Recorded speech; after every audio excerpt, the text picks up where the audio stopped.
یوم آزادی کی تقریب ملک بھر میں فضا اللہ اکبر کے نعروں سے گونج اٹھی۔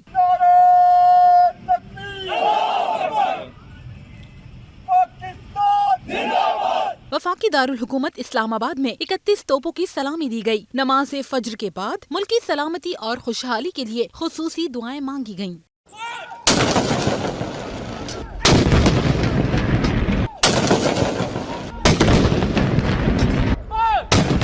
لاہور میں محفوظ شہید ریجن میں 21 توپوں کی سلامی دی گئی۔ تقریب میں پاک فوج کے چاق چوبند دستے نے نعرہ تکبیر بلند کیا۔ پاک فوج کے جوانوں کے اللہ اکبر اور پاکستان زندہ باد کے نعروں سے فضا گونج اٹھی۔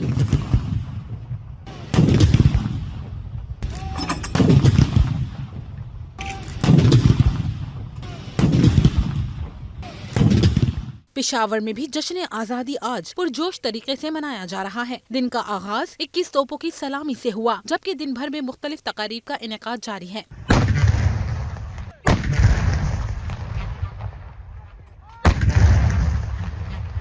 دوسری جانب لاہور میں مزار اقبال پر بھی گارڈز کی تبدیلی کی پروقار تقریب ہوئی اور پاک فوج کے دستے نے رینجرز کی جگہ گارڈز کے فرائض سنبھال لیے۔